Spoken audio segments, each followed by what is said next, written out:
Hola amigos, ¿cómo están ustedes? Bienvenidos a otro episodio de Reflexiones de Movimiento.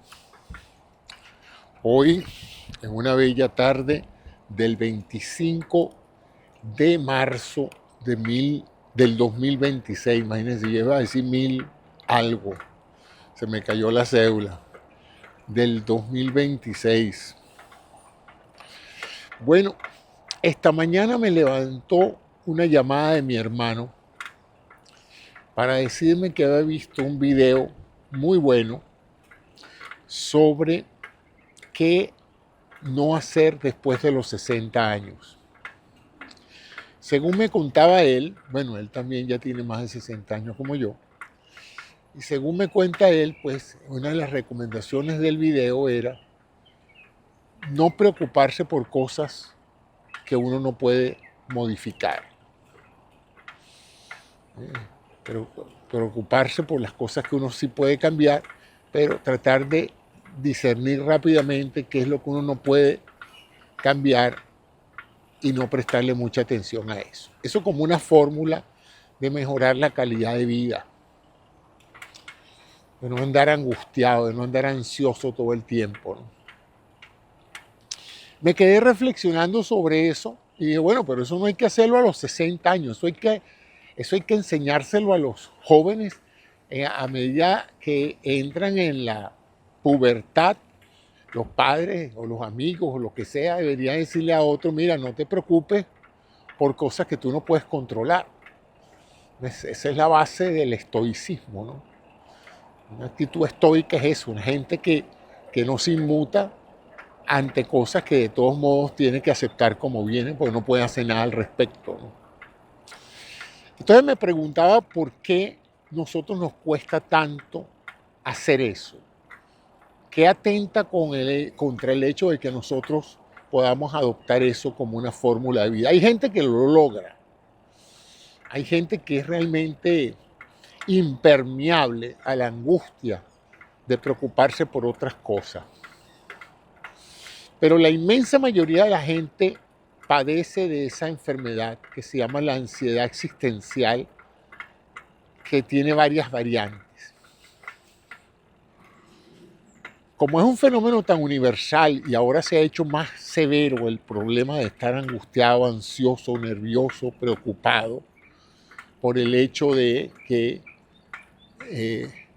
cosas que no están al control de uno, pero están pasando frente a uno o van a pasar frente a uno, y entonces uno pues a raíz de eso tiene una reacción biológica que se llama el estrés. El estrés. Y el estrés es algo útil que nos viene de etapas primitivas del desarrollo evolutivo del ser humano, pero que por otro lado, desde un punto de vista de salud, termina siendo una de las principales causas de enfermedad y de baja calidad de vida, es el estrés. Más se le llama la gran enfermedad de estos últimos 100 años, podríamos decir que es de los últimos 200 años, porque no era que en el pasado los seres humanos no se estresaban,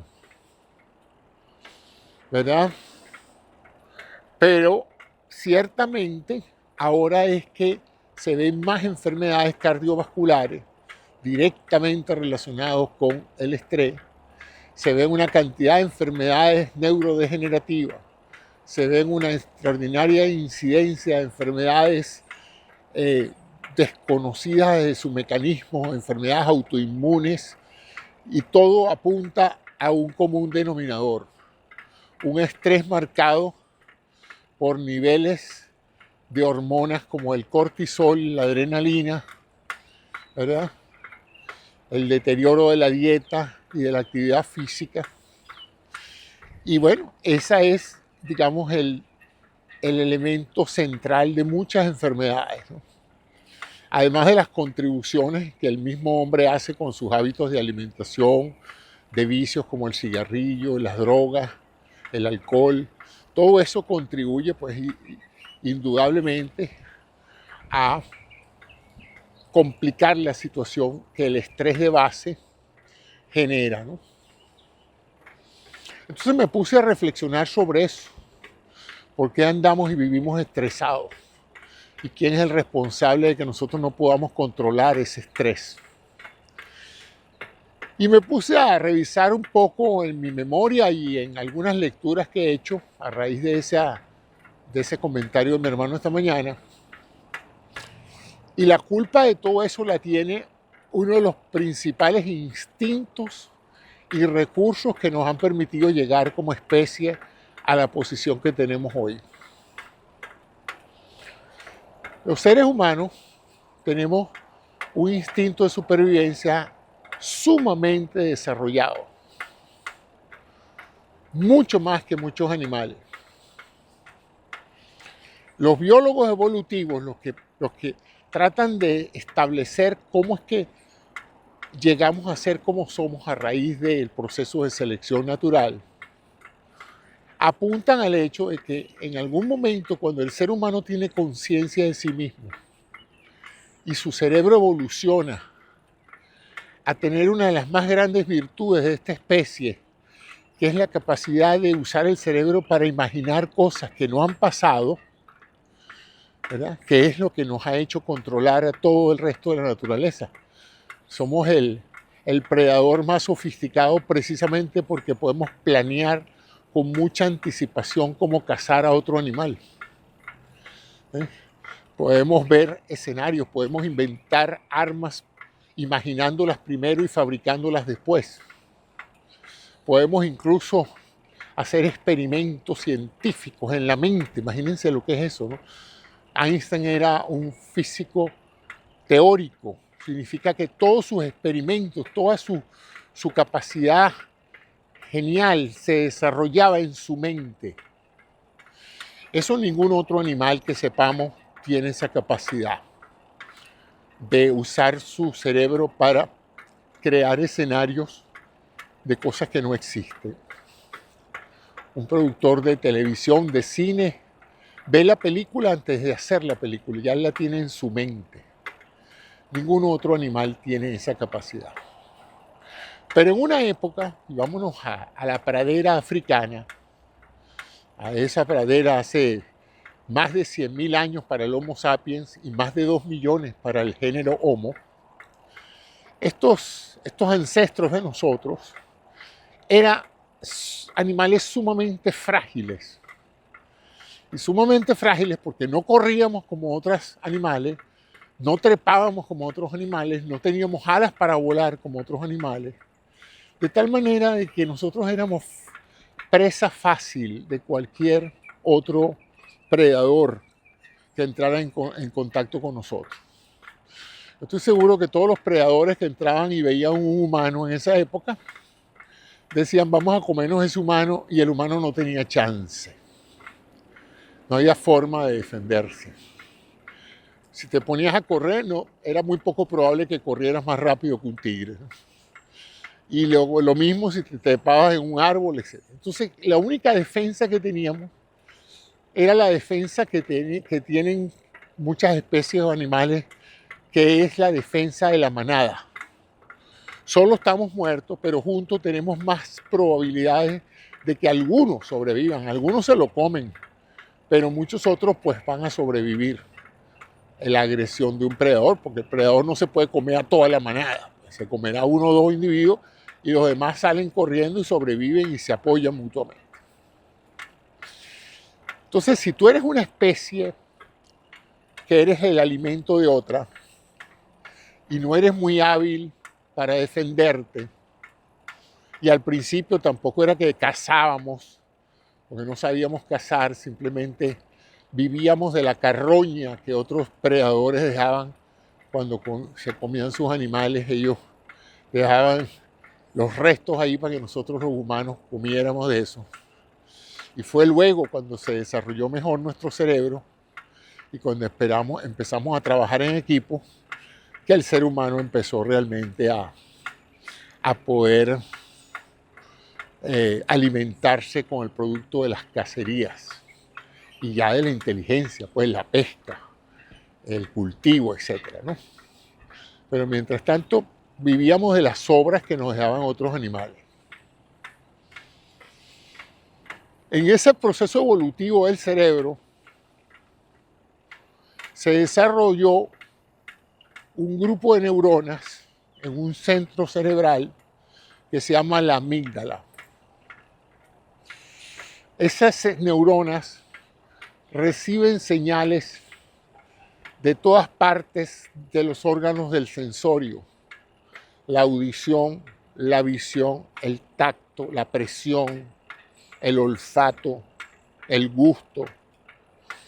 Procesan toda esa información y dependiendo del resultado pueden tomar dos decisiones. No toman una decisión, sino reaccionan en dos formas, ¿no? O todo está normal o aquí hay algo atípico. Es como si ustedes entran a un parque y todo está normal, no se ve ningún peligro, nada. Su amígdala está tranquilita porque su amígdala ya evaluó todo lo que percibe a través de los sentidos y no ve nada para preocuparse. La otra opción es que algo en el patrón normal cambia. Unos arbustos se mueven por aquí y por allá. Un cuadrúpedo se ve por allá detrás de una mata, lo que sea. Los pájaros salen volando y se van de un momento a otro. Y la amígdala reacciona con lo que llamamos miedo. El miedo, un recurso fantástico. Si no tuviéramos miedo, no hubiéramos sobrevivido. A través de la niñez, los niños en los primeros meses de vida no tienen miedo. Por eso que son tan vulnerables. Pero a medida que el niño se va desarrollando, o la niña, ¿no? Estoy hablando de los dos, va aprendiendo por ensayo y por error y por la intervención de sus padres a saber que hay cosas que son peligrosas y a tener miedo. Entonces, producto de ese miedo se produce una reacción. La amígdala dispara ese miedo, se produce una reacción que te pone el cuerpo en emergencia. ¿Y en emergencia para qué? Para hacer dos cosas, para huir o para pelear. Es lo que se llama la respuesta al miedo, es o huir o enfrentar lo que viene. Eso se hace en nanosegundos, es decir, eso no es una cosa donde tú te sientas a pensar con mucho. Es una reacción inmediata. La tienen todos los animales. Una manada de gacelas ve algo que parezca un tigre merodeando e inmediatamente salen estampidas todas a correr. ¿Por qué? Bueno, porque de nuevo su cerebro, su amígdala, detectó las anomalías en el entorno que los rodeaba y decidió que eso era una situación peligrosa que ponía en entredicho la vida de los animales y salieron corriendo.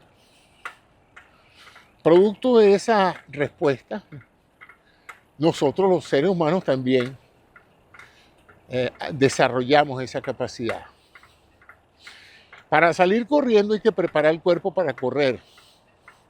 Por eso la liberación de hormonas que aumentan la frecuencia cardíaca, aumentan la frecuencia respiratoria y tensan los músculos y hacen que de inmediato nos enfoquemos a la emergencia, a lo que nos está dando miedo.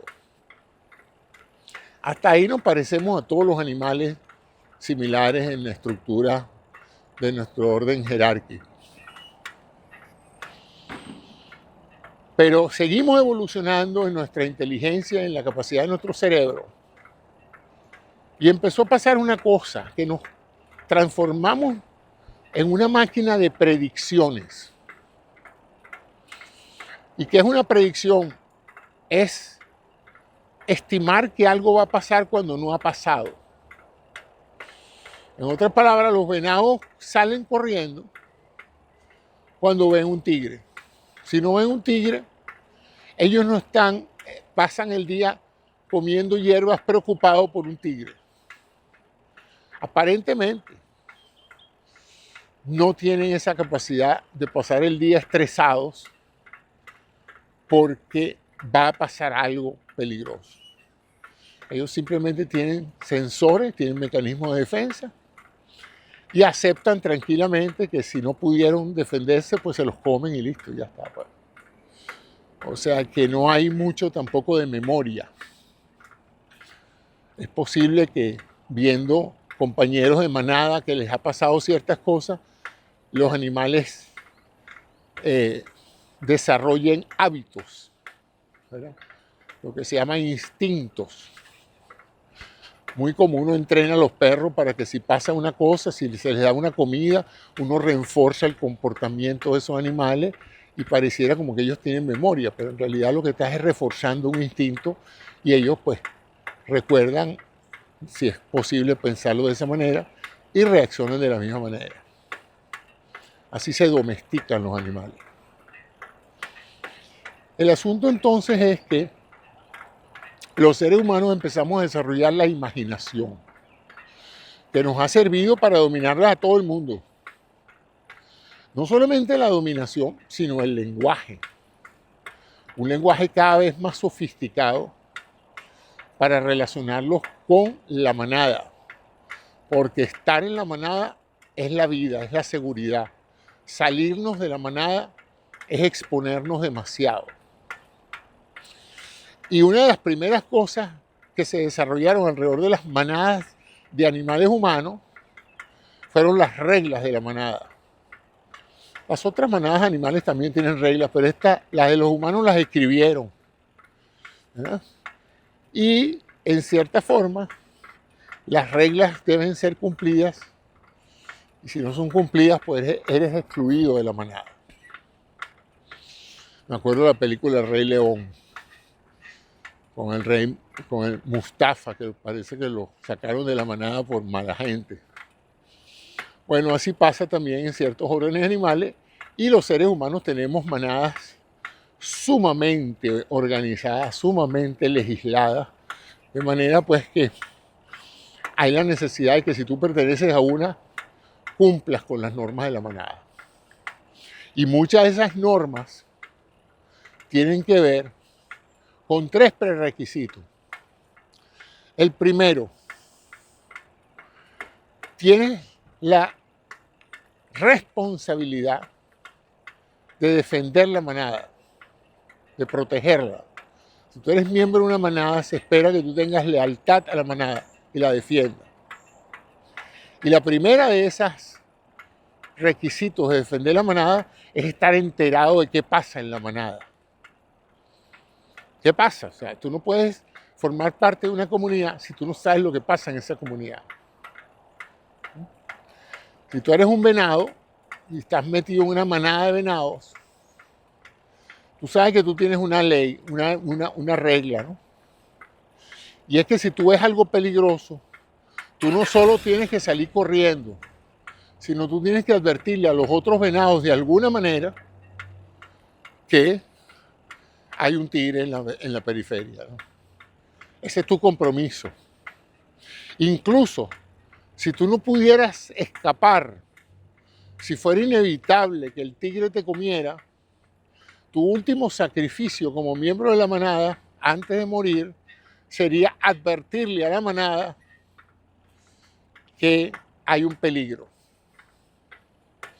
O sea que el primero obligación, diríamos, bueno, no sé si el primero, pero una de las obligaciones de pertenecer a una manada es estar enterado de lo que pasa en la manada y advertir a la manada de algún peligro importante. A todas estas, eso es en parte la razón por la cual los seres humanos somos tan ávidos de estar informados. Por eso que usted se levanta un día como parte de una sociedad y necesita escuchar las noticias. Hemos hecho profesiones. Es tan importante estar informado en una sociedad que hemos dedicado que ciertos individuos de esa sociedad, su profesión es informarse para informarnos. Los periodistas tienen esa tremenda responsabilidad. Establecer qué está pasando que pueda afectar positiva o negativamente a la manada e informar al resto de la manada no solamente de los hechos, sino de las posibles implicaciones que esos hechos tengan para la manada. Y en base a eso, los seres humanos hemos desarrollado pues hábitos individuales por el hecho evolutivo de que nos sentimos más seguros si sabemos qué está pasando, y socialmente, educados culturalmente, por el hecho de que si nosotros, formando parte de una comunidad, no nos involucramos en la comunidad, no estamos al tanto de lo que está pasando en la comunidad nos considera seres irresponsables. Pues, ¿no? Porque no estamos cumpliendo con nuestra responsabilidad con la manada.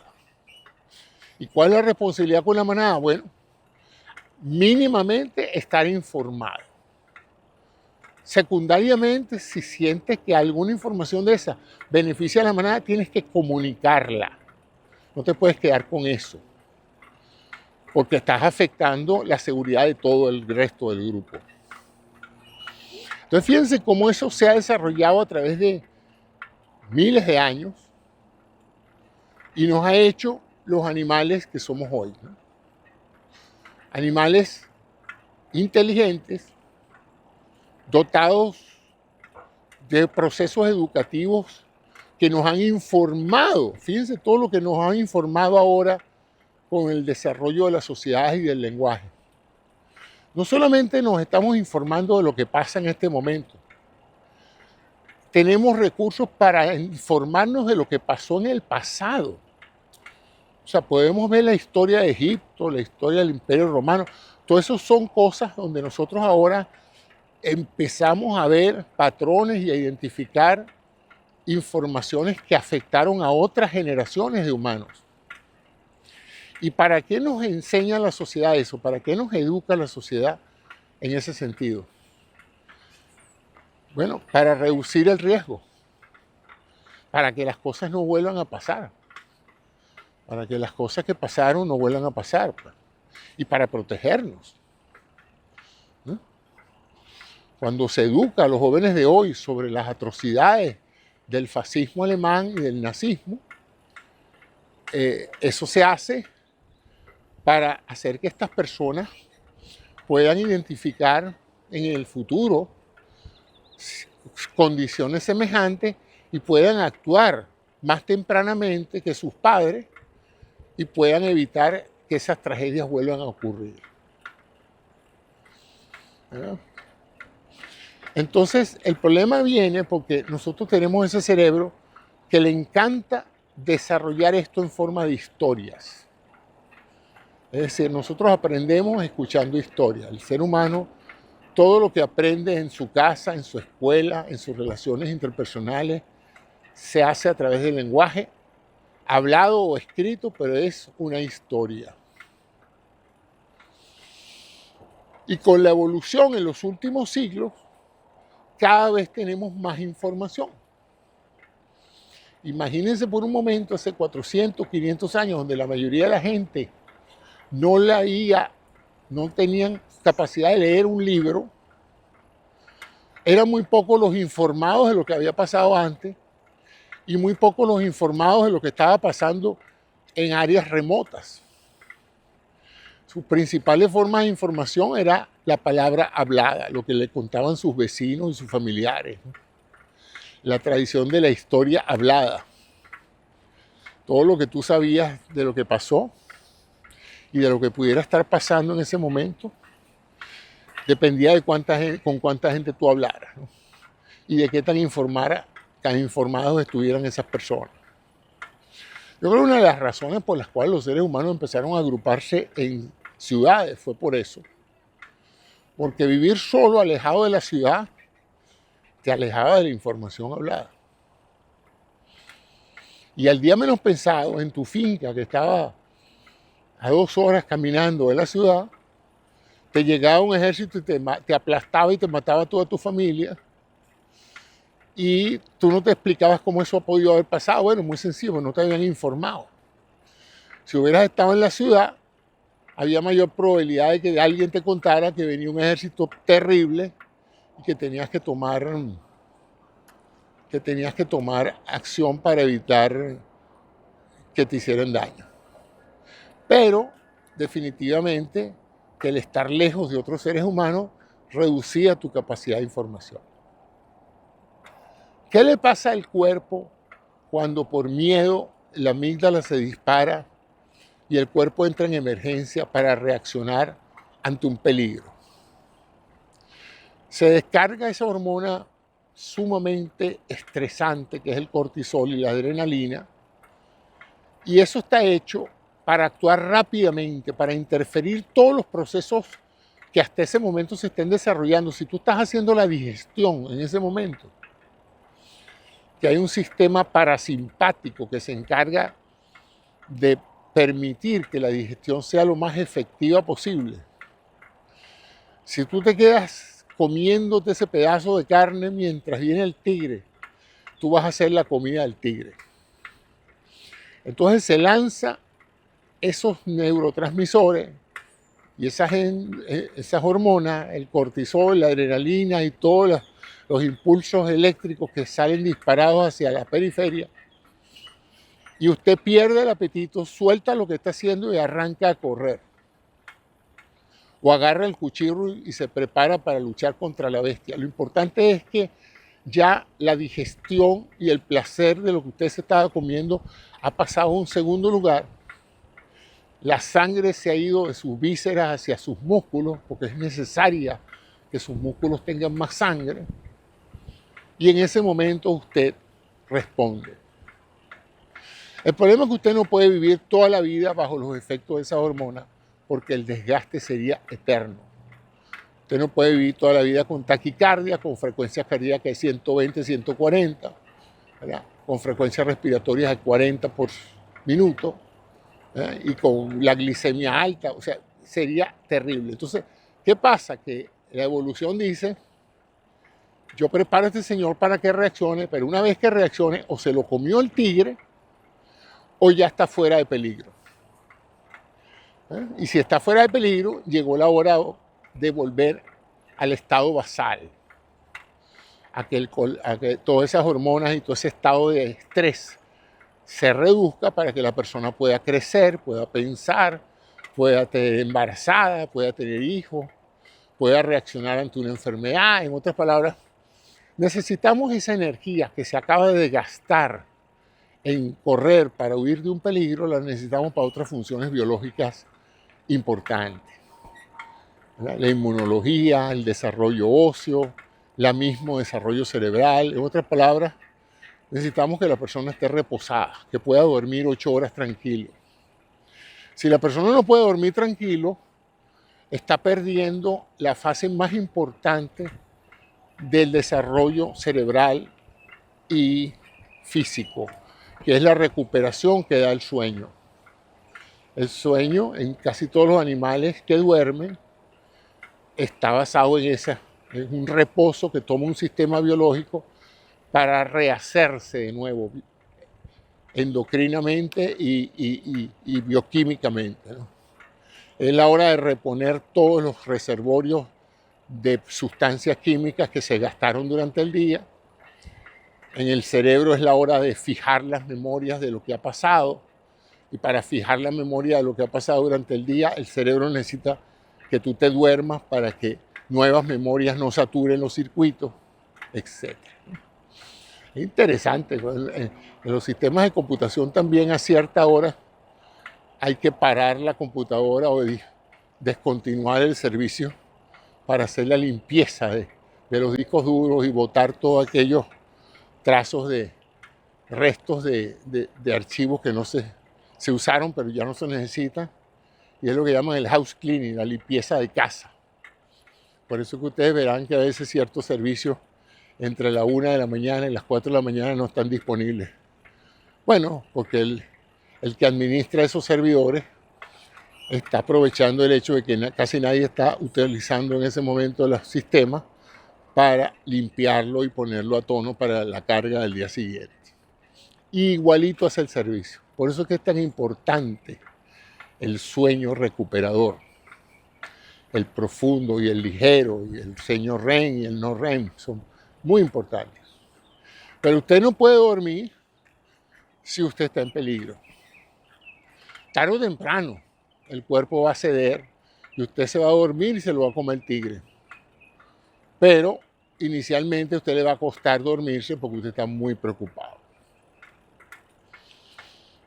Continúa la evolución del cerebro humano, el miedo, las respuestas de este tipo.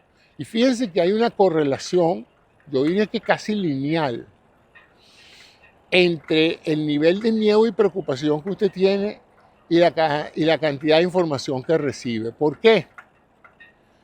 Porque básicamente para usted tenerle miedo a una situación tiene que saber que la situación va a presentarse o puede presentarse. De lo contrario, si usted no sabe que en una cierta ubicación hay huracanes devastadores, usted no está estresado por el huracán o por un terremoto. Pero si usted le informan que esa es una zona donde con frecuencia entran los huracanes, ya su cerebro empieza automáticamente a pronosticar qué va a hacer usted ante un huracán.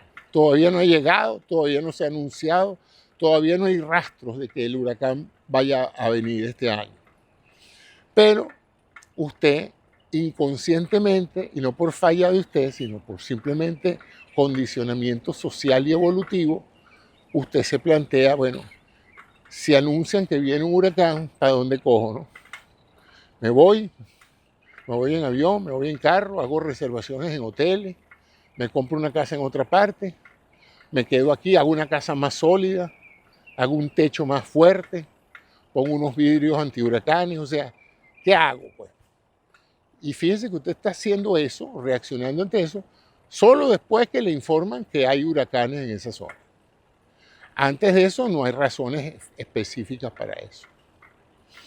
Entonces, tenemos el condicionamiento social para, de nuevo, no solamente por instinto, por rasgo biológico de sobrevivencia, de preocuparnos por cosas que nos pueden hacer daño, sino la responsabilidad social de participar en eso. Y nunca, como en este momento en la historia, el ser humano tenía tanto tráfico de información sobre todo. En el pasado, si usted vivía en Venezuela, usted no se preocupaba de lo que pasaba en el resto del planeta porque no llegaban las noticias y si llegaban, llegaban muy tarde y no había forma de que lo afectaran directamente. Entonces, con el desarrollo de este proceso de integración global que tenemos hoy, donde todos dependemos más que nunca de todos, ya ningún país es autosuficiente como para decir nosotros podemos vivir cerrados al mundo porque tenemos todo lo que necesitamos para vivir. Bueno, en teoría podría ser así, pero si tienes con qué producir la comida y las medicinas, pero aún así, tarde o temprano vas a necesitar algo que otro país produce. Y ese país va a querer que tú también formes parte de la manada de países que colabora compartiendo información. Imagínense por un momento que un país tuviera un telescopio y ese telescopio identificara una trayectoria de colisión de un asteroide con la Tierra y se quedara callado y no dijera nada, ¿no? Y dijera, nosotros no nos vamos a preocupar porque al fin y al cabo, ¿qué podemos hacer ante la llegada de un asteroide? Pues nada, ¿no? Eso va a pasar y bueno, nos vamos a preparar para dejar de existir. Bueno, el ser humano no ha llegado donde ha llegado en la escala biológica con esas actitudes, sino hace un llamado a toda la manada mundial de países a ver quién tiene una mejor idea de cómo resolver este problema. Y lo interesante es que todos los que no somos astrofísicos, ni expertos nucleares, ni somos soldados, ni nada de eso, aún así nos vamos a preocupar. Y nos vamos a preocupar porque la llegada de ese asteroide nos va a afectar a nosotros. Y vamos inevitablemente a tener la respuesta del estrés. Entonces uno de los grandes retos del hombre de hoy es cómo mantenerse informado, ¿verdad? Para sentirse responsable por cosas que lo pueden afectar a él, a sus hijos, a sus finanzas, a su país, a su religión. Y a la vez poder tener esos espacios de reposo donde él pueda crecer y ser feliz sin estar constantemente preocupado. En otras palabras, esa sugerencia de no te preocupes por cosas que no te afectan es una orden de racionalmente calmar una amígdala que siente miedo y hacer todo lo contrario de lo que han hecho por generaciones nuestros ancestros, que era preocuparse. Entonces, si todo el mundo en el planeta optara por esa filosofía, ¿verdad?, es muy posible que no hubiéramos sobrevivido.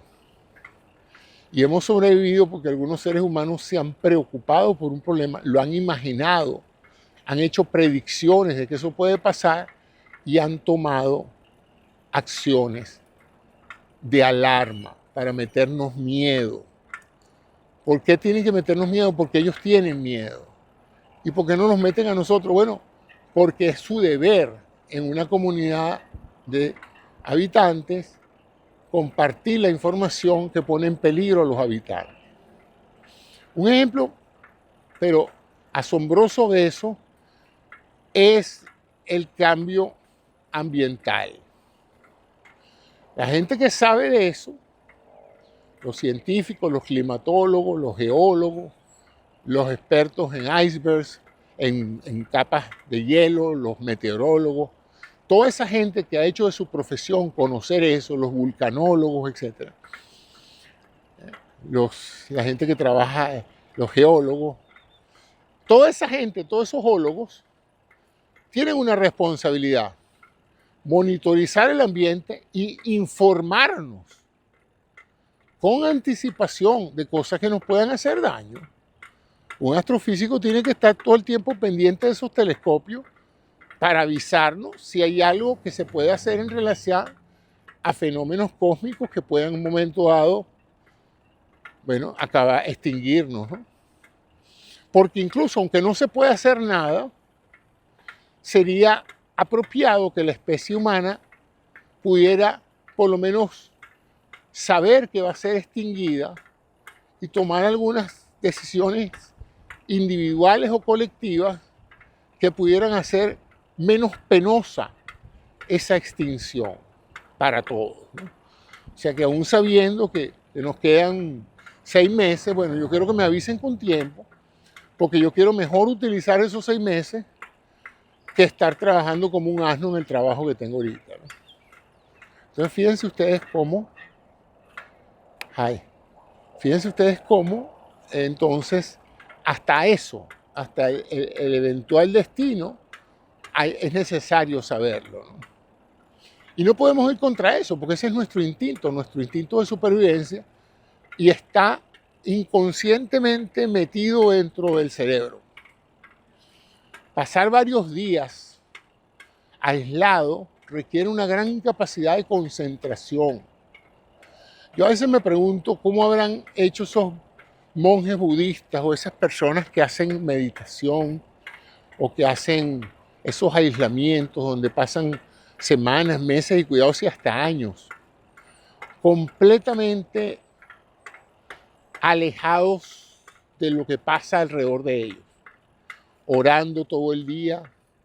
Debe requerir una gran capacidad de concentración para rechazar la ansiedad de no saber qué está pasando.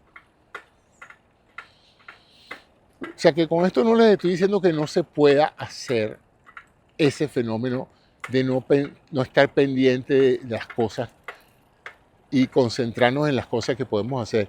Es que ese es el problema, que eso de que podemos hacer es muy variante. Por ejemplo, fíjense en la actual guerra. Yo podría decir, bueno, yo no me voy a preocupar por la guerra, porque la guerra está muy lejos. Yo no tengo familiares en Irán, tengo algunos amigos en Israel, pero no puedo hacer nada al respecto, pues no hay nada que yo no pueda hacer. Bueno, eso es cuestionable. Claro que puedes hacer. Muchas cosas se pueden hacer. Lo primero que tienes que hacer es tener miedo.